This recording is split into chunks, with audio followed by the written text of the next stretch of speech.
Hello दोस्तों, स्वागत है आपका द स्टूडेंट चैनल में। आरआरबी सीबीटी 2 का डेट भी आपको पता चल गया है और जो है आपका सेंटर भी आपको पता चल गया है। तो आप लोग जो है प्रिपरेशन थोड़ी सी और जो है बढ़ा दीजिए। इस वीडियो में हम बात करेंगे जो है इलेक्ट्रीशियन जिनका ट्रेड है उनके लिए मैं यहाँ पे 2 चैप्टर लाया हूँ। क्विक रिवीजन में कराऊंगा, जो भी इंपॉर्टेंट क्वेश्चन होंगे उसको मैं कवर करूँगा। पहला चैप्टर है इलेक्ट्रिसिटी कॉन्सेप्ट्स और दूसरा रहेगा सेल एंड बैटरीज। इसमें जो भी इंपॉर्टेंट क्वेश्चंस होंगे जो एग्जाम के लिए इंपॉर्टेंट है उनको मैं इसमें कवर कराऊंगा। तो जिन लोगों ने अभी तक चैनल को सब्सक्राइब नहीं किया है चैनल को सब्सक्राइब कर लीजिए, ताकि जैसे ही नेक्स्ट वीडियो में अपलोड करूं उसकी नोटिफिकेशन आपको मिल जाए। आप लोग वीडियो को शेयर नहीं कर रहे हैं, वीडियो को जो है अधिक से अधिक शेयर करिए। जो भी आपके फ्रेंड होंगे जो एलपी सीबीटी 2 का पेपर दे रहे होंगे, जिनका इलेक्ट्रीशियन ट्रेड है, चाहे फिर जिनको बेसिक साइंस से पढ़ना है, तो प्लीज़ आप लोग जो है ग्रुप में चाहे कहीं भी जो है उसको शेयर करते रहिए वीडियो को अधिक से अधिक। तो आइए स्टार्ट करते हैं। सबसे पहला चैप्टर रहेगा इलेक्ट्रिसिटी कॉन्सेप्ट से। देखिए पहला क्वेश्चन क्या कह रहा है कि कूलम्ब के नियम के अनुसार 2 आवेशों के बीच लगने वाला बल क्या होता है। कह रहा है कि दोनों आवेश के गुणनफल के समानुपाती होता है, ये सही है। बी कह रहा है कि दोनों आवेशों के बीच की दूरी के वर्ग के व्युत्क्रमानुपाती अर्थात इनडायरेक्टली प्रोपोर्शनल होता है, ठीक है, तो बी सही है। सी कह रहा है कि निर्वात की परम वैद्युतशीलता अर्थात जो है एप्सिलॉन नॉट पर जो है निर्भर करता है, या उपरोक्त सभी। तो सही जवाब होगा उपरोक्त सभी, इसका सही जवाब होगा। देखिए कूलम्ब्स लॉ का फोर्स क्या कहता है, जब 2 चार्ज होते हैं Q1 Q2 upon r square और मल्टीप्लाई किसका होता है 1/4 पाई एप्सिलॉन नॉट के जो है मल्टीप्लिकेशन में ये होता है। अब देखिए कई बार जो है आपको एप्सिलॉन नॉट की वैल्यू भी पूछ लेता है। तो एप्सिलॉन नॉट की जो वैल्यू होती है वो होती है 8.85 इंटू 10⁻⁻12। अगर इसका यूनिट अगर पूछता है तो यूनिट तो आप निकाल भी लेंगे, लेकिन मैं बता दे रहा हूँ coulomb square newton metre square. तो आप यूनिट भी ध्यान रखिएगा, लेकिन एप्सिलॉन नॉट की वैल्यू आप जरूर ध्यान रखिएगा 8.85 इंटू 10⁻⁻12। नेक्स्ट कह रहा है कि विद्युतीय बल रेखाएं खत्म होती हैं कहाँ पे। तो धन आवेश से शुरू होकर ऋण आवेश पर, ऋण आवेश से शुरू होकर धन आवेश पर, या अनियंत्रित, इनमें से कोई नहीं। तो सी और डी तो खत्म हो गया। देखिए आप जो है ऑप्शन को जरूर एलिमिनेट करिएगा। अगर 50-50 का ऑप्शन आ जाता है तो आप जो है क्वेश्चन जरूर सॉल्व करिएगा। तो इसका जो सही जवाब है धन आवेश से शुरू होकर जो है ऋण आवेश पे जो है विद्युत बल रेखाएं खत्म होती हैं। देखिए जो पॉजिटिव चार्ज होता है उस पर जो है विद्युत बल रेखाएं जो होती हैं इलेक्ट्रिक फील्ड लाइंस वो आउटर साइड में होती हैं, और जो निगेटिव चार्ज होता है उस पर विद्युत बल रेखाएं क्या होती हैं इनसाइड होती हैं, ठीक है, इसकी तरफ आती हैं। तो क्या होगा पॉजिटिव से विद्युत बल रेखाएं निकलेंगी और निगेटिव की तरफ आता है ऋणात्मक आवेश की तरफ जो है जाएंगी।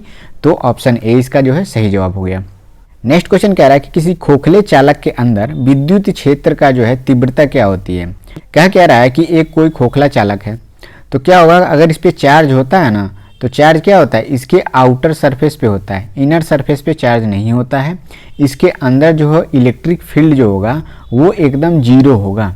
तो ऑप्शन बी इसका सही जवाब है। ये क्वेश्चन बहुत बार एग्जाम में पूछा जाता है, लोग कंफ्यूज होते हैं। तो कोई भी हॉलो जो है सरफेस होगा, कोई भी हॉलो जो है चालक है जो अंदर से खोखला है, तो उसके अंदर इलेक्ट्रिक फील्ड जो होगा वो एकदम 0 होगा। तो ऑप्शन बी इसका सही जवाब है।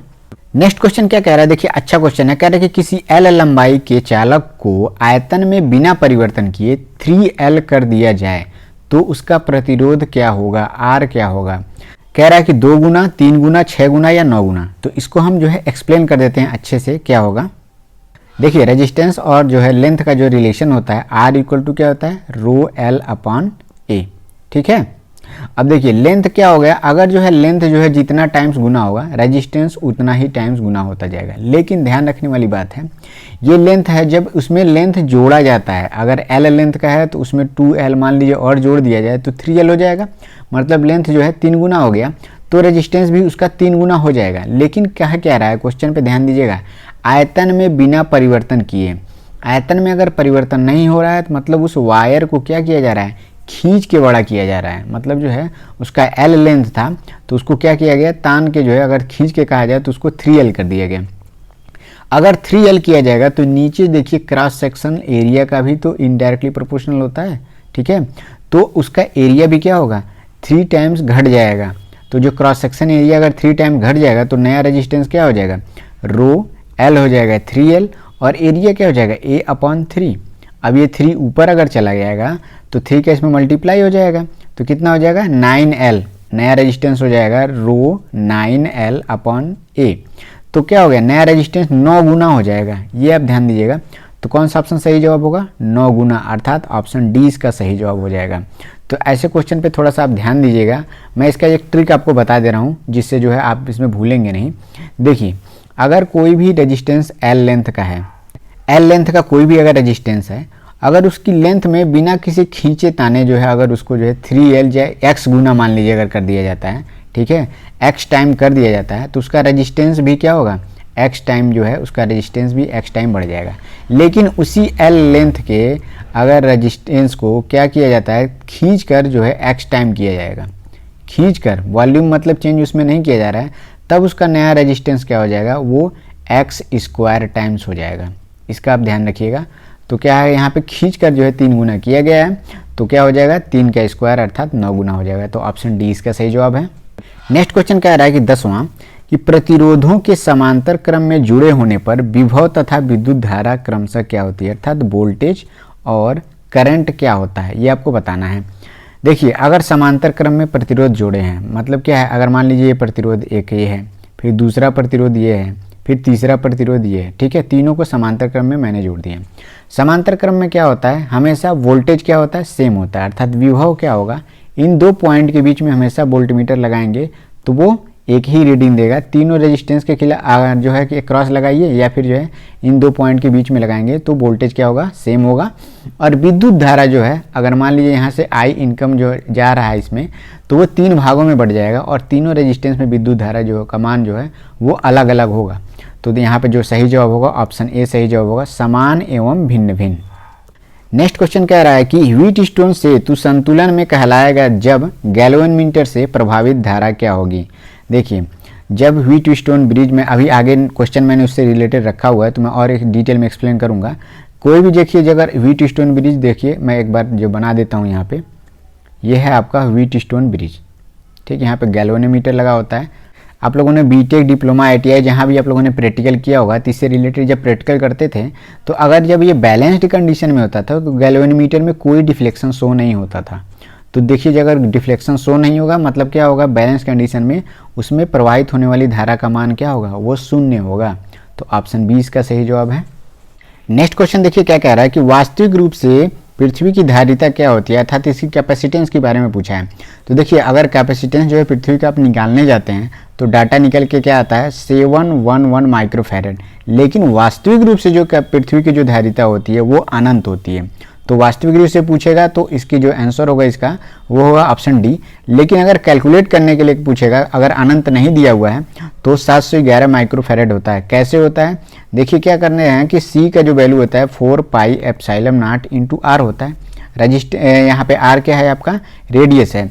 तो अगर अर्थ का रेडियस आपको दिया हुआ तो यहाँ से आप उसकी क्या निकाल सकते हैं? कैपेसिटेंस निकाल सकते हैं आपको। तो जब निकालते हैं तो वैल्यू आती है 711 माइक्रोफैरड। लेकिन वास्तविक रूप से जो कैपेसिटेंस होती है अर्थ की वो अनंत होती है। तो ऑप्शन डी इसका सही जवाब जो है ऑप्शन डी होगा। नेक्स्ट क्वेश्चन क्या कह रहा है कि 15वां कि किसी वस्तु का परावैद्युत स्थिरांक हमेशा होता है। यहाँ पे देखिए, परावैद्युत स्थिरांक क्या होता है? वो होता है dielectric constant. Dielectric constant, अब देखिए डाई इलेक्ट्रिक कांस्टेंट क्या होता है? डाई इलेक्ट्रिक कांस्टेंट जो है ये रेशियो है किसका? देखिए, जब भी कोई पैरेलल प्लेट कैपेसिटर होता है उसके बीच में कोई भी हम पदार्थ रख देते हैं, कोई भी मटेरियल उसमें रख देते हैं, उस समय जो उसकी कैपेसिटी होती है, जो भी मटेरियल रख दिया उस समय उसकी कैपेसिटी अपॉन उसमें जब एयर होगा, अर्थात निर्वात हो या फिर एयर हो, उस समय उसकी जो पदार्थ की जो कैपेसिटी होगी उस कैपेसिटर की, उसका जो रेशियो होता है, मान लीजिए एयर हो गया, ठीक है, ये जो रेशियो होगा वो होता है डाई इलेक्ट्रिक कांस्टेंट। ठीक, तो पूछ रहा है कि किसी वस्तु का परावैद्युत स्थिरांक अर्थात डाई इलेक्ट्रिक कांस्टेंट हमेशा क्या होता है? 1 से कम, 1 से अधिक, 1 के बराबर या फिर 0। तो देखिए, हमेशा जो है डाई इलेक्ट्रिक कांस्टेंट किसी भी वस्तु का वो 1 से अधिक ही होता है। तो ऑप्शन बी इसका सही जवाब है। नेक्स्ट क्वेश्चन कह रहा है कि 1 बोर्ड ऑफ ट्रेड यूनिट किसके बराबर होता है? अब देखिए, इसमें कन्फ्यूजन हो जाता है, पावर कितना रहेगा, फिर जो है कि 36 रहेगा कि 3.6 रहेगा। देखिए, एक ही से रिलेटेड सारे ऑप्शन दिए हुए हैं। तो देखिए, 1 बोर्ड ऑफ ट्रेड यूनिट जो होता है वो होता है 3.6 इंटू 10⁶ जूल। ठीक है, तो अगर देखिए 3.6 इंटू 10⁶ जूल हो गया। अगर आप क्या कर सकते हैं, पॉइंट को अगर उधर ले जाएंगे तो 36 इंटू 10⁵ जूल हो जाएगा। तो देखिए, या तो ऑप्शन में ये मिलेगा आपको या तो ऑप्शन में ये मिलेगा। तो 3.6 वाले जो ऑप्शन है, देखिए इसमें क्या दिया हुआ है, 10 के पावर जो है 5 दिया हुआ है, तो ये ऑप्शन नहीं होगा। इसमें क्या है 10⁴ दिया, ये भी गलत है। 0.36 इंटू 10⁻7 दिया होता तो ये सही होता, लेकिन ये भी गलत है। तो ऑप्शन कौन सा सही होगा? 36 इंटू 10⁵ जूल। देखिए याद रखिएगा, मैं इसका तरीका बता दे रहा हूँ आपको कि पावर क्या रखना है। देखिए 3.6 लिखना है और ये जो 6 है वही समझ लीजिए 10 के पावर में जाएगा, तो 10 के पावर हो गया 10⁶ जूल, तो 3.6 इंटू 10⁶ जूल। अब पॉइंट को जिधर भी दाएं बाएं करेगा उसी के हिसाब से पावर जो है अरेंज हो जाएगा। तो ऑप्शन बी इसका सही जवाब हुआ। नेक्स्ट क्वेश्चन कह रहा है कि निम्न में से कौन विद्युत धारा के चुंबकीय प्रभाव पर आधारित उपकरण है। ठीक है, कौन जो है इलेक्ट्रिक फील्ड के मैग्नेटिक इफेक्ट पे जो है काम करता है। गैल्वेनोमीटर, ये भी इसके मैग्नेटिक फील्ड पे जो है काम करता है। नेक्स्ट है कि बी विद्युत घंटी, ये भी जो है इसके मैग्नेटिक इफेक्ट के कारण काम करता है। मोटर भी, इसमें भी मैग्नेटिक इफेक्ट होता है, साउथ पोल और नॉर्थ पोल के बीच में जो रखा रहता है। ठीक, तो क्या होता है कि इसका जो सही ऑप्शन होगा वो होगा ऑप्शन डी, उपरोक्त सभी। जो इसमें ए, बी और सी तीनों इंस्ट्रूमेंट क्या है, वो इलेक्ट्रिक फील्ड के मैग्नेटिक इफेक्ट पे काम करते हैं, अर्थात चुंबकीय प्रभाव पे आधारित हैं। नेक्स्ट कह रहा है कि 18वां कि एक आदर्श अमीटर का प्रतिरोध क्या होता है। 0 इकाई, अनंत या धारा पर निर्भर करता है। तो देखिए जो भी आइडियल एमीटर होगा जिससे हम करंट मेजर करते हैं, उसका जो आदर्श अर्थात उसका प्रतिरोध जो होता है वो होता है 0, 0 होता है। और अमीटर को हमेशा आप क्या करते हैं, लाइन के सीरीज में आप कनेक्ट करते हैं जिसमें विद्युत धारा आपको मेजर करनी होती है। और वोल्टमीटर को हमेशा क्या करते हैं, लाइन के पैरेलल में कनेक्ट करते हैं। और वोल्टमीटर का जो आदर्श वोल्टमीटर होगा उसका जो है प्रतिरोध कितना होगा, वो कितना होगा, वो अनंत होगा। ठीक है, तो ये बात आप ध्यान रखिएगा। अमीटर के केस में प्रतिरोध वो 0 होगा, वोल्टमीटर के केस में वो इनफाइनाइट होगा। नेक्स्ट क्वेश्चन क्या है, देखिए न्यूमेरिकल है। कह रहा है कि 1.5 ओम के प्रतिरोध वाले परिपथ में 150 वोल्ट जो है सप्लाई लगाया जाता है। प्रतिरोध द्वारा खर्च शक्ति पूछा है, अर्थात पावर पूछा है, क्या होगा। तो देखिए अगर कोई भी रेजिस्टेंस है, ठीक, उसको क्या किया गया है, 150 वोल्ट के सप्लाई से जोड़ा गया है। रेजिस्टेंस की वैल्यू क्या दी हुई है आपकी, रेजिस्टेंस की वैल्यू क्या दी हुई है आपकी, 1.5 ओम। अब देखिए अगर पावर का फार्मूला आपको पता होगा, P इक्वल टू क्या होता है, V इंटू आई। अब आपको दिया क्या गया है, वोल्टेज पता है लेकिन आई आपको पता नहीं है, तो आप आई निकाल लेंगे क्योंकि वोल्टेज दिया हुआ, रेजिस्टेंस दिया हुआ है। तो आई इक्वल टू हो जाएगा क्या, V अपॉन आर। तो V क्या है 150 अपॉन क्या हो जाएगा 1.5। यहाँ से करंट की वैल्यू क्या आ जाएगी 100 एम्पियर।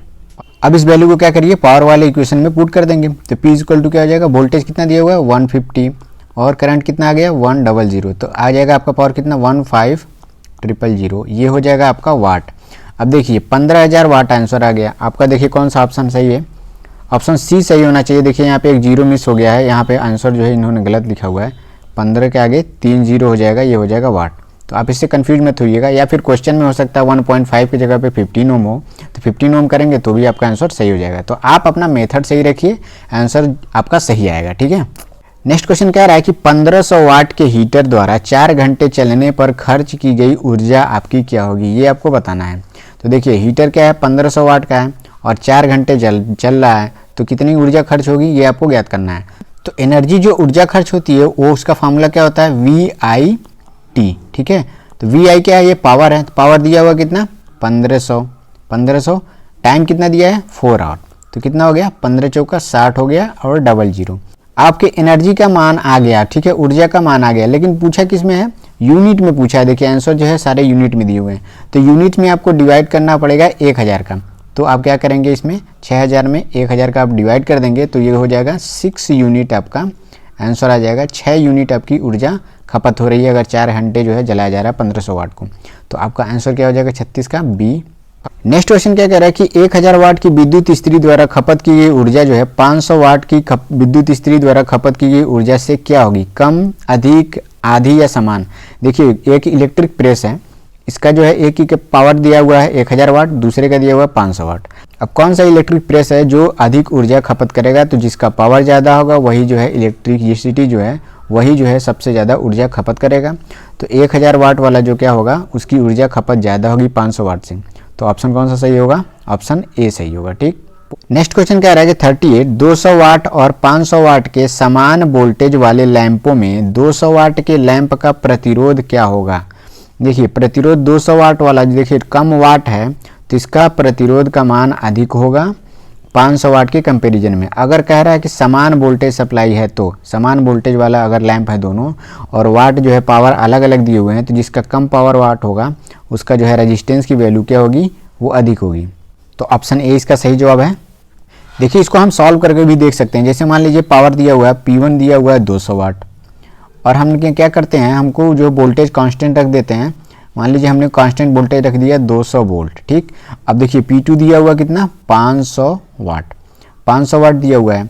अब हम क्या करेंगे, पहले P1 से हम क्या करेंगे, रेजिस्टेंस निकालेंगे। तो P इक्वल टू क्या होता है V इंटू आई। तो आई की जगह पर हम रख देंगे V स्क्वायर हो जाएगा। तो क्या हो जाएगा, V स्क्वायर अपॉन आर, ये पावर हो गया। अब देखिए वोल्टेज को हम कांस्टेंट रख दिया, वोल्टेज तो कुछ भी रख सकते हैं, ये P1 हो गया। इसी तरह सेम P2 के लिए आ जाएगा V स्क्वायर अपॉन R2, मान लिख दिया मैंने, R1 लिख दिया। अब वोल्टेज अगर कांस्टेंट है तो जिसका पावर ज़्यादा होगा उसका क्या होगा, रेजिस्टेंस की वैल्यू कम होगी। रेजिस्टेंस की वैल्यू कम होगी तभी तो पावर ज़्यादा होगा। यहाँ पर रेजिस्टेंस की वैल्यू R1 की अगर कम होगी तभी तो उसका पावर ज़्यादा होगा। तो पूछ रहा है किसका प्रतिरोध अधिक होगा, अर्थात कह रहा है कि 200 वाट का लैंप का जो प्रतिरोध क्या होगा, कम होगा कि ज़्यादा होगा। तो 200 वाट का प्रतिरोध वाट क्या है, ये कम है, तो इसका वाट अगर कम है तो प्रतिरोध क्या होगा, ज़्यादा होगा। तो कौन सा प्रतिरोध ज़्यादा होगा, P1 का जो है प्रतिरोध ज़्यादा होगा। यहाँ से आप जो है रिलेशन से प्राप्त भी कर सकते हैं, ठीक है। नेक्स्ट क्वेश्चन कह रहा है कि 10 ओम, 12 ओम और 24 ओम के 3 प्रतिरोध 250 वोल्ट सप्लाई से समांतर ले जुड़े हुए हैं। कह रहा है कि प्रत्येक प्रतिरोध पर विभवांतर का मान आपको ज्ञात करना है। तो देखिए 10 ओम एक प्रतिरोध यहाँ पे है, फिर दूसरा भी लगा हुआ है इसी के पैरेलल में, फिर तीसरा भी जो है इसी के पैरेलल में लगा हुआ है। कह रहा है कि जो है कि इनके अक्रॉस जो है आपको वोल्टेज निकालना, विभवांतर निकालना है। तो देखिए पैरेलल में क्या होता है, वोल्टेज हमेशा सेम होता है दोनों पॉइंट के बीच में। तो यहाँ पर सिर्फ आपको ध्यान देना होगा कि आंसर में जिसमें समान लिखा हो वही आपको मार्क करना है, जो है समान। वैल्यू क्या दिया हुआ है इस पर आपको ध्यान नहीं देना, बस आपको देखा समान होगा कि भिन्न होगा, 100 वोल्ट से कम अधिक से इससे मतलब नहीं है, बस आपको ध्यान देना है कि समान होगा कि भिन्न होगा। तो पैरेलल में वोल्टेज हमेशा समान होता है। तो ऑप्शन ए इसका सही जवाब है। नेक्स्ट क्वेश्चन 48 नंबर कह रहा है कि चित्र में दर्शाए गए परिपथ का मिश्रित प्रतिरोध अर्थात कंबाइंड जो है टोटल प्रतिरोध आपको निकालना है, टोटल रेजिस्टेंस निकालना है। तो 9 ओम, 9 ओम और 9 ओम ये तीनों देख रहे हैं आप लोग जो है इसमें पैरेलल में लगे हुए हैं। तो इन तीनों का जो है आप प्रतिरोध अब निकालेंगे तो क्या हो जाएगा, 1/9 प्लस 1/9 प्लस 1/9 हो जाएगा। तो एलसीएम हो जाएगा 9 और ऊपर हो जाएगा 1 प्लस 1 प्लस 1 हो जाएगा कितना, 3/9 आ जाएगा 1/3। तो इससे क्या निकल के आपका आ गया, 1/r की वैल्यू आ गया। तो r इक्वल टू क्या हो जाएगा, 3 ओम हो जाएगा। अर्थात इन तीनों का जो टोटल प्रतिरोध होगा वो आ गया आपका 3 ओम, 3 ओम। अब इन दोनों का टोटल प्रतिरोध क्या आ जाएगा, देखिए समान प्रतिरोध अगर जो है पैरेलल में जुड़े हैं तो इसका जो इक्विवेलेंट होगा वो इसका आधा हो जाएगा। किसी एक का आप आधा कर दीजिए, तो 8 का आधा करेंगे कितना हो जाएगा, 4 हो जाएगा। अब देखिए 4 ओम और 3 ओम दोनों कैसे जुड़े हुए हैं, ये दोनों सीरीज में जुड़े हुए हैं। तो दोनों सीरीज में क्या होता है, रेजिस्टेंस जो है सीधा जुड़ जाता है। तो 4 + 3 हो जाएगा आपका 7 ओम। तो 7 ओम कौन सा ऑप्शन है, ऑप्शन सी इसका सही जवाब है। तो प्रतिरोध निकालने से रिलेटेड क्वेश्चन रहेगा, लेकिन आप इसको जो है आसानी से कर सकते हैं। सभी लोग जो है 9th 10th में और जो इन लोगों का फिजिक्स मैथ रहा होगा इंटर में, वो लोगों ने जो है इस पर प्रैक्टिस किया होगा। नेक्स्ट क्वेश्चन देखिए, व्हीट स्टोन ब्रिज से भी रिलेटेड इंपॉर्टेंट क्वेश्चन बनता है। कह रहा है कि व्हीट स्टोन ब्रिज में ब्रिज को संतुलित कहा जाता है कब, जब प्रतिरोध के अनुपात क्या होते हैं। कैसे अनुपात, देखिए रेशियो दिया हुआ है। देखिए ये है टोटल व्हीट स्टोन ब्रिज का जो है डायग्राम, ऐसा आप लोगों ने बनाया होगा। कई लोग जो यहाँ पे P लिखते हैं, यहाँ पे Q लिखते हैं, यहाँ पे R और यहाँ पे S। अरेंजमेंट कैसा भी हो आपका फॉर्मूला सेम ही आएगा। देखिए इसका जो बैलेंस कंडीशन होती है, या तो आप लिख सकते हैं P/R। देखिए इतना P/R अगर आप लिखना चाहें, P/R इज इक्वल टू होता है Q/S। Q/S ये होता है बैलेंस्ड कंडीशन। लेकिन आप कुछ भी कर सकते हैं, Q को आप यहाँ ला दीजिए, ठीक है, और R को यहाँ पे लेते जाइए। तो क्या हो जाएगा, P/Q हो जाएगा इज इक्वल टू R/S हो जाएगा। तो देखिए यहाँ पे आप डायग्राम में क्या देख सकते हैं, ये P देख रहे हैं, इतना अपॉन Q लिखा हुआ है, या फिर R/S ये दोनों बराबर हों। तो देखिए आप चाहें तो इसको इतना बटे इतना बराबर कर सकते हैं, या फिर P/Q को भी बटा करके बराबर कर सकते हैं। किसी किधर से भी करिए, आपका जो है इक्वेशन सेम ही बनेगा। तो इसमें क्या बना हुआ है, देखिए P/Q अर्थात P/Q इक्वल टू क्या होगा, R/S होगा। तो यही मैच कर रहा है। तो 54 का जो आंसर होगा वो ऑप्शन ए इसका सही जवाब होगा। अब इससे रिलेटेड एक न्यूमेरिकल कर लेते हैं। देखिए न्यूमेरिकल जो है नीचे लिखा हुआ है। कह रहा है कि एक संतुलित व्हीट स्टोन ब्रिज में x का मान आपको ज्ञात करना है। x ये है, ठीक। अब इसका मान आपको ज्ञात करना है। बैलेंस कंडीशन कब होगी, संतुलित लिखा हुआ बैलेंस कंडीशन कब होगी, जब 80/x हो जाएगा और 40/4 जो है बराबर होंगे। तो आप लिख दीजिए 80/x इज इक्वल टू 40/4। तो 4 धाम 40, तो यहाँ पे x की वैल्यू क्या रखेंगे, 8 रख देंगे, तो 8 धाम में 80 हो जाएगा। या फिर निकाल भी सकते हैं आप यहाँ से 10x equal to 80, x equal to क्या हो जाएगा 80/10। तो यहाँ से क्या आ जाएगा वैल्यू 8 आ जाएगा। तो ऑप्शन कौन सा 8 है, डी ऑप्शन जो है आपका सही जवाब है।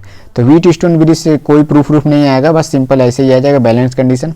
हाँ एक बात और मैं बता दूंगा आपको, जब देखिए व्हीट स्टोन ब्रिज जो है बैलेंस कंडीशन में होता है तब गैल्वेनोमीटर में कोई डिफ्लेक्शन शो नहीं होता है। आप इसका ध्यान दीजिएगा कि जब जो है व्हीट स्टोन ब्रिज जो है बैलेंस कंडीशन में रहेगा तो इसमें कोई डिफ्लेक्शन शो नहीं होगा, इसमें कोई करंट ही फ्लो नहीं करेगी इस लाइन में।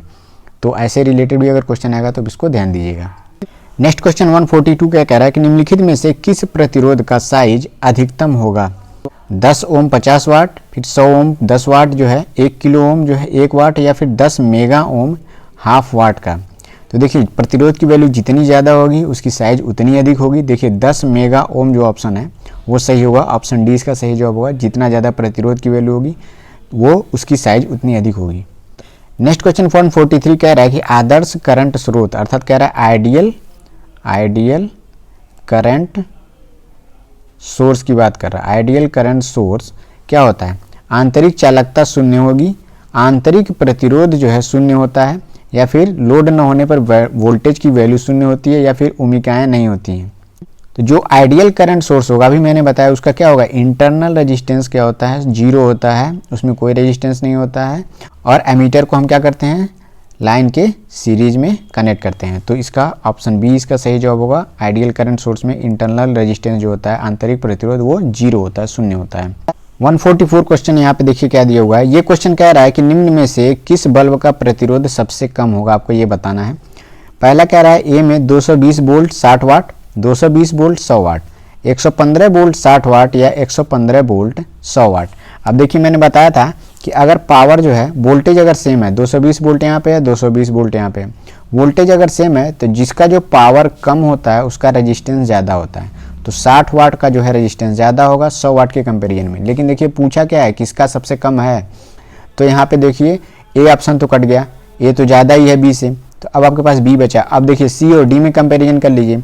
अब सी में क्या दिया हुआ है, देखिए वोल्टेज यहाँ पे 115 वोल्ट लिखा हुआ है, डी में भी वोल्टेज जो है सेम। वोल्टेज अगर सेम, पावर जिसका कम उसका रेजिस्टेंस ज़्यादा, तो ये जो है 60 वाट का इसका भी रेजिस्टेंस क्या होगा, ज़्यादा हो जाएगा। तो सी भी ऑप्शन जो है इन दोनों में बड़ा रेजिस्टेंस हो जाएगा। तो कंपेरिजन आपको बी और डी में करना है। अब देखिए बी और डी में आपको देखिए पावर सेम है 100 वाट और 100 वाट, लेकिन वोल्टेज में वेरिएशन है, वोल्टेज जो है आपका चेंज है। तो अब देखिए P इक्वल टू आप क्या जानते हैं, V²/R होता है, ठीक। अब यहाँ पे क्या दिया हुआ, पावर सेम है, R को मैं यहाँ पे ऊपर ले जाऊँ, R इक्वल टू क्या हो जाएगा V²/P। अब देखिए पावर क्या है यहाँ पे सेम है, नीचे सबके 100 वाट हो जाएगा। वोल्टेज जिसका ज़्यादा होगा उसका रेजिस्टेंस की वैल्यू ज़्यादा होगी। अब देखिए V² की वैल्यू उतनी ज़्यादा आएगी, जितना ज़्यादा V² आएगा आप डिवाइड करेंगे तो R की वैल्यू उतनी ज़्यादा आएगी। तो V² किसका ज़्यादा आएगा, 220 वोल्ट का V² ज़्यादा आएगा, तो इसीलिए इसका रेजिस्टेंस ज़्यादा होगा बी ऑप्शन का D से। तो D जो है सबसे छोटा रेजिस्टेंस हो जाएगा। देखिए इसको कैलकुलेशन नहीं करना पड़ा, बस आप जो है यहाँ पे कंपैरिजन करके इसका आंसर आप निकाल सकते हैं। आप अलग अलग का रेजिस्टेंस भी निकालेंगे तब भी डी का ही सबसे कम रेजिस्टेंस आएगा। तो ऐसे क्वेश्चन में थोड़ा सा आप एनालिसिस करिए, फार्मूला को देखिए कौन डायरेक्टली प्रोपोर्शनल है कौन इनडायरेक्टली प्रोपोर्शनल है, इससे जो है आप आंसर पहुंच सकते हैं। तो ऑप्शन डी इसका सही जवाब है। नेक्स्ट क्वेश्चन कह रहा है कि यदि 3 प्रतिरोध समांतर में लगे हों तो कुल प्रतिरोध R1 कितना होगा। R1 नहीं, यहाँ पे RT लिखना चाहिए, टोटल प्रतिरोध कितना होगा। तो देखिए अगर 3 प्रतिरोध यहाँ पे R1 R2 और R3 मैंने यहाँ पे लगा दिया, R1 हो गया, R2 हो गया और R3। अब यहाँ पे मैं इक्विवेलेंट अगर रेजिस्टेंस निकालूंगा तो क्या हो जाएगा, 1/R टोटल इक्वल टू हो जाएगा 1/R1 plus 1/R2 plus 1/R3 हो जाएगा। अब हम क्या करेंगे, इसका जो रेजिस्टेंस निकल के जो वैल्यू आएगी उसका हम रिवर्स करेंगे तभी तो R टोटल निकल के आएगा। 1/1/R1 plus 1/R2 plus 1/R3, इसका हम रिवर्स करेंगे तभी जो है R टोटल निकल के आएगा। तो देखिए कौन सा ऑप्शन सही है, ऑप्शन ए इसका जो है सही जवाब है। कन्फ्यूजन होगी इसमें, इसीलिए मैंने इसको बताया कि 1/ जो है टोटल रेजिस्टेंस यहाँ पे निकाल के उसका रिवर्स करेंगे तभी R टोटल आएगा, क्योंकि ये पैरेलल में जुड़े हुए हैं। कई लोग जल्दबाजी में डी ऑप्शन कलेक्ट कर देंगे या फिर जो है जल्दबाजी में सी ऑप्शन भी वो लोग जो है लगा देंगे, तो ये दोनों गलत हैं। ये टोटल 1/RT की अगर वैल्यू पूछता है तब ये होता है, लेकिन RT का पूछा है एकदम एग्जैक्ट आंसर तक पहुंचने के लिए आपको फाइनल आंसर का एक रिवर्स करना पड़ता है, तो इसीलिए ऑप्शन ए इसका सही जवाब है। नेक्स्ट क्वेश्चन देखिए 188 कह रहा है कि निम्नलिखित में से कौन सा वेक्टर राशि है, अर्थात वेक्टर क्वांटिटी कौन है। विद्युत आवेश चार्ज की बात कर रहा है, क्यू जो है बात कर रहा है, फिर उसके बाद से कह रहा है विद्युत विभव पोटेंशियल की बात कर रहा है, या फिर इलेक्ट्रिक फील्ड इंटेंसिटी की बात कर रहा है, विद्युत क्षेत्र तीव्रता, या इनमें से कोई नहीं। तो देखिए आवेश पे तो कोई स्केलर क्वांटिटी है, विद्युत विभव भी पोटेंशियल भी जो है स्केलर क्वांटिटी है, इलेक्ट्रिक फील्ड इंटेंसिटी में डायरेक्शन होता है, तो इसलिए वेक्टर क्वांटिटी है, ऑप्शन सी इसका सही जवाब है। नेक्स्ट क्वेश्चन कह रहा है कि यदि पृथ्वी की त्रिज्या दिया हुआ है 6400 किलोमीटर, तो पृथ्वी की धारिता का मान आपको ज्ञात करना है, अर्थात इसकी कैपेसिटेंस इसका जो है निकालना है आपको। तो देखिए इसका फार्मूला मैंने अभी बताया भी है, तो क्या होगा इसका फार्मूला, अगर कोई जो है रेजिस्टेंस कैपेसिटेंस निकालना है तो C इक्वल टू क्या होता है 4πε0 इंटू आर, आर यहाँ पे क्या है उसका रेडियस है, ठीक है। तो इसमें अगर आप वैल्यू अगर पुट करते हैं 4πε0 की वैल्यू आप निकाल लेंगे 4πε0, तो क्या हो जाएगा 1/4πε0 की वैल्यू क्या होती है 9 इंटू 10⁹, ठीक है। तो यहाँ से आप क्या कर सकते हैं 4πε0 की वैल्यू क्या लिख देंगे 1/9 इंटू 10⁹ लिख देंगे, तो क्या हो जाएगा आपका, इसको मैं यहाँ पे मिटा देता हूँ, तो हो जाएगा 1/9 इंटू 10⁹ इंटू आर, जो देखिए 4πε0 आर लिखा हुआ है, यहाँ पे आर रेडियस की जगह पे आप क्या रखेंगे 6400 किलोमीटर, ठीक है। तो यहाँ से आप अगर वैल्यू इसकी निकालेंगे तो आपका निकल जाएगा 711 माइक्रोफैरेड, तो इसका जो है इसको किलोमीटर को मीटर में बदलेंगे तो आप आ जाएगा 711 माइक्रोफैरेड, इसका जो है पृथ्वी की जो है कैपेसिटी होती है। तो आप इसको ध्यान रखिएगा, इस वैल्यू को आप सीधे याद रख लीजिएगा, आपको कैलकुलेट करने की ज़रूरत ना पड़े। 6400 किलोमीटर जो है रेडियस दिया रहेगा हमेशा, तो ऑप्शन सी इसका सही जवाब है। नेक्स्ट क्वेश्चन कह रहा है कि 190 एक कैपेसिटर जो है 5 वोल्ट पर 0.12 कूलम चार्ज स्टोर करता है, तो इसकी धारिता अर्थात कैपेसिटेंस की वैल्यू पूछा है। तो C इक्वल टू क्या होता है Q/V, ये फार्मूला भी तो आप लोगों ने पढ़ा है। तो कैपेसिटेंस की वैल्यू यहाँ पे निकालना हो आपको, तो क्या हुआ है चार्ज की वैल्यू दिया हुआ है 0.12 कूलम और वोल्टेज भी दिया हुआ है, तो आप क्या लिखेंगे 0.012 हो जाएगा कूलम अपान क्या हो जाएगा, वोल्टेज की वैल्यू कितनी दी हुई है 5 वोल्ट, अगर आप इसके जो है डिवाइड करेंगे तो वैल्यू आपकी आ जाएगी 0.024, ये फैराड में वैल्यू आ जाएगी, तो हो जाएगा ऑप्शन बी इसका सही जवाब हो जाएगा। तो दोस्तों बेसिक इलेक्ट्रिसिटी जो इंपॉर्टेंट क्वेश्चन थे उसको मैंने यहाँ पे कवर कर दिया है, ठीक है। तो अब देखते हैं हम लोग जो है नेक्स्ट चैप्टर, वो सेल एंड बैटरी से जो इंपॉर्टेंट वन लाइनर क्वेश्चन बन सकते हैं उनको हम कवर करते हैं जल्दी से। नेक्स्ट चैप्टर है cell and batteries. Cell and batteries में जो भी इंपॉर्टेंट क्वेश्चन होंगे उसको हम मैं यहाँ पे कवर करा रहा हूँ।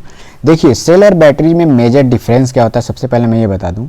देखिए बैटरीज का डिफिनीशन कई बार पूछता है, बैटरीज क्या होती हैं, तो सिंपल इसका डिफिनीशन होता है बैटरीज का combination of cell, combination of cell is called battery. देखिए सेल एक बेसिक यूनिट है बैटरीज की, अगर कई सेल को जो है हम क्या करेंगे कॉम्बिनेट कर देंगे सीरीज में या पैरेलल में, तो वो एक बैटरीज का काम करता है, ठीक है। तो इसका डिफिनीशन कई बार पूछता है, तो इसलिए मैंने इसको यहाँ पे बता दिया। अब देखिए पहला क्वेश्चन क्या कह रहा है, सर्वप्रथम बनाया गया सेल कौन था। सबसे पहला सेल कौन सा बनाया गया था, वो बनाया गया था वोल्टेइक सेल, ठीक है। अब ये वोल्टा साइंटिस्ट ने बनाया था, इसलिए इनका नाम जो है इसका नाम ही जो है वोल्टेइक सेल हो गया, तो ऑप्शन सी इसका सही जवाब है। नेक्स्ट क्वेश्चन कह रहा है वोल्टेइक सेल का विद्युत वाहक बल अर्थात ईएमएफ जो है क्या होगा। तो वोल्टेइक सेल का जो विद्युत वाहक बल होता है उसकी वैल्यू होती है, ऑप्शन ए इसका सही जवाब है 1.08 वोल्ट होता है, ठीक। अब नेक्स्ट क्वेश्चन देखते हैं, तीसरा क्वेश्चन क्या कह रहा है कि डेनियल सेल में प्रयुक्त इलेक्ट्रोलाइट कौन सा होता है। तो डेनियल सेल में इलेक्ट्रोलाइट जो यूज होता है वो होता है कॉपर सल्फेट। तो देखिए इलेक्ट्रोलाइट जो है आपको याद रखने होंगे, और जो है कि आपको सारे जो सेल हैं वो कौन प्राइमरी हैं कौन सेकेंडरी हैं और उसमें कौन सा इलेक्ट्रोलाइट यूज होता है, यही बेसिकली क्वेश्चन पूछे जाएंगे, वन पॉइंट जो है वन लाइनर अगर देखा जाए तो। और आपको वोल्टेज याद रखना होगा और उसके एप्लीकेशंस आपको याद रखने होंगे कि उस सेल का हम जो है कहाँ यूज करते हैं, ठीक है। नेक्स्ट क्वेश्चन कह रहा है कि शुष्क सेल किस सेल का संशोधित रूप है, ठीक है। तो कह रहा है voltaic cell, Daniell cell, Leclanche और जो है किसी का नहीं। तो देखिए जो शुष्क सेल होता है जिसको कहते हैं आप ड्राई सेल, ड्राई सेल वो किसका जो है संशोधित रूप है, तो वो है लेग्रांजे सेल का, तो ऑप्शन सी इसका सही जवाब है। और लेग्रांजे सेल में अगर आपको पूछता है कि इलेक्ट्रोलाइट हम कौन सा यूज करते हैं, तो वो यूज करते हैं हम अमोनियम क्लोराइड, अमोनियम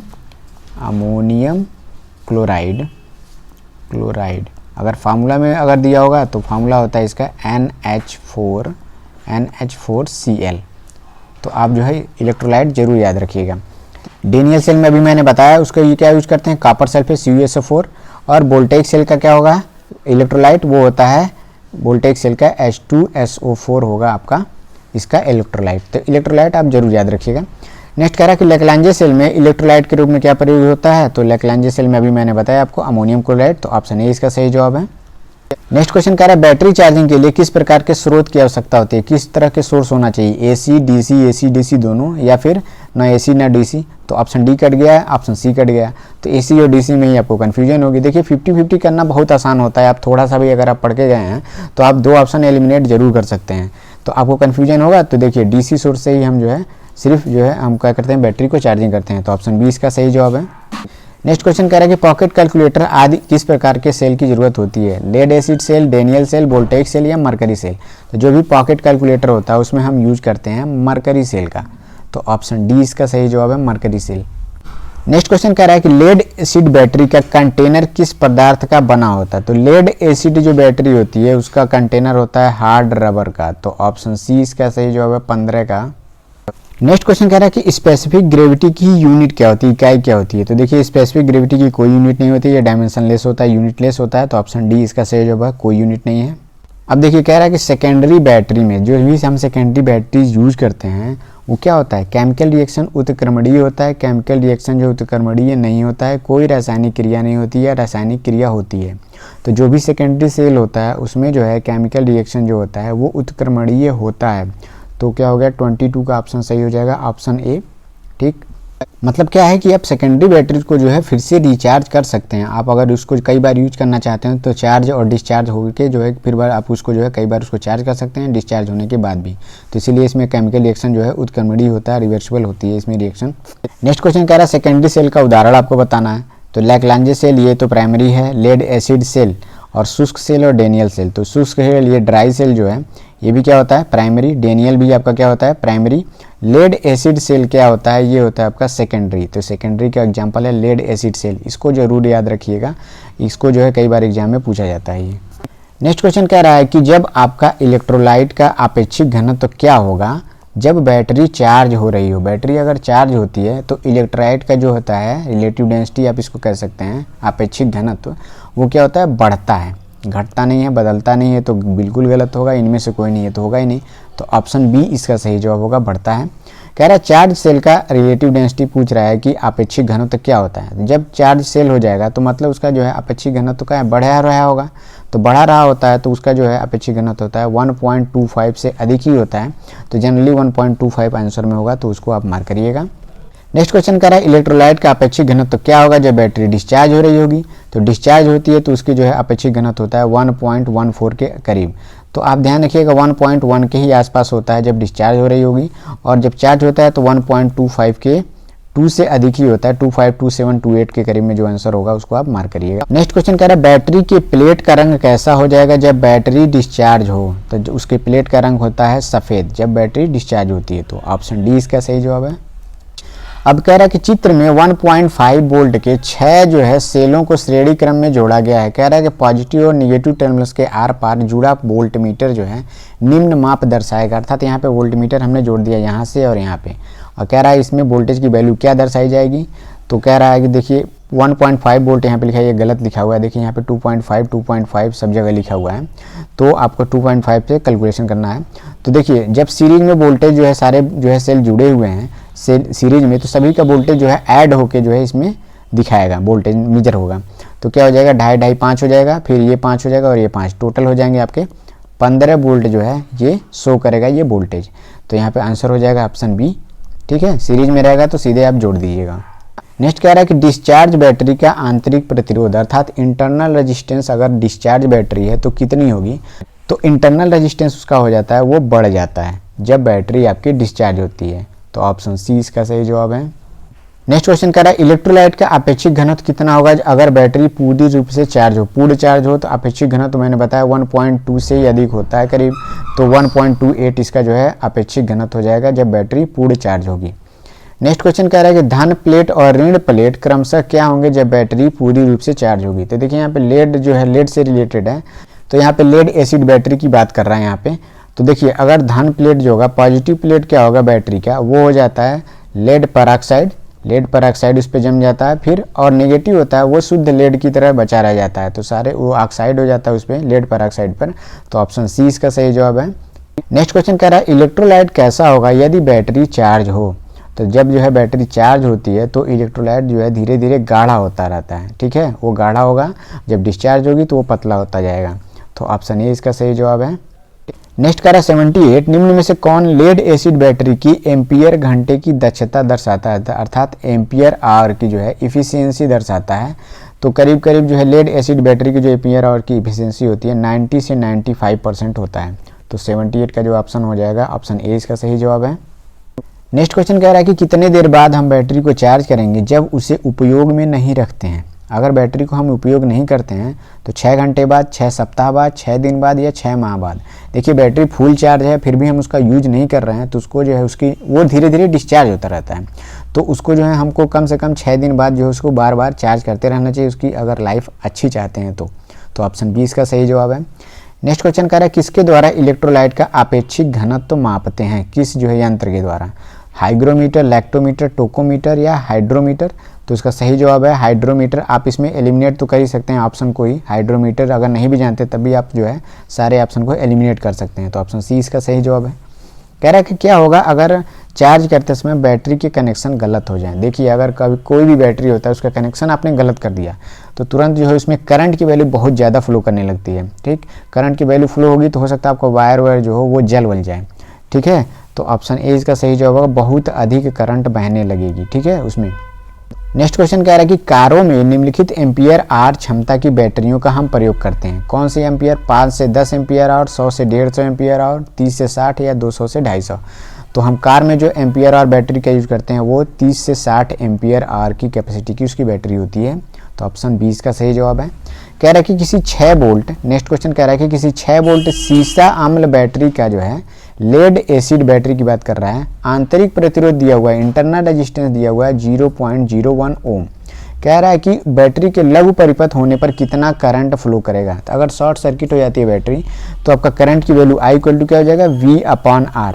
तो V की वैल्यू कितनी है 6 वोल्ट और रेजिस्टेंस 0.01, तो एम्पियर की वैल्यू कितनी आ जाएगी 600 एम्पियर करंट। मतलब जो है अगर शॉर्ट सर्किट हो गया तो करंट की वैल्यू एकदम हाई हो जाएगी, 600 एम्पियर बहुत बड़ी करंट होती है।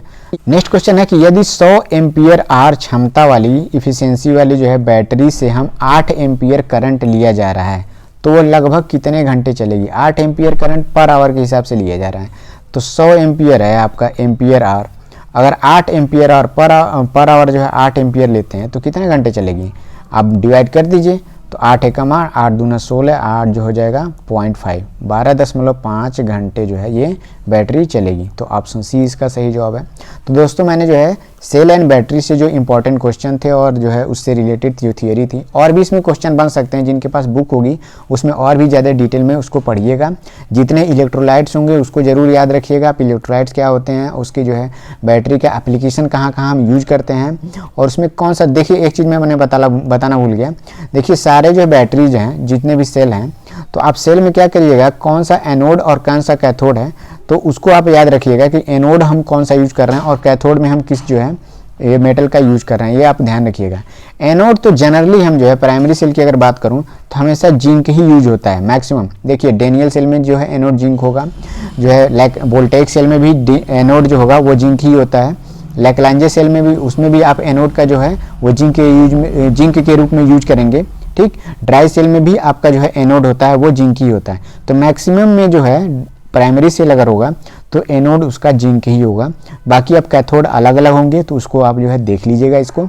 तो इस वीडियो में दोस्तों बस इतना ही। वीडियो को अधिक से अधिक शेयर करिए, लोग वीडियो को शेयर नहीं कर रहे हैं, जिनको अच्छा लग रहा है वो भी नहीं शेयर कर रहे हैं, व्यूज़ नहीं अधिक आ रहे हैं, तो इससे थोड़ी सी प्रॉब्लम हो रही है, टेंशन होता है कि यार क्या पता कि मैं पढ़ा रहा हूँ आपको समझ में ना आ रहा हो। तो वीडियो को अधिक से अधिक शेयर करिए और चैनल को सब्सक्राइब करिए और best of luck. Thank you दोस्तों।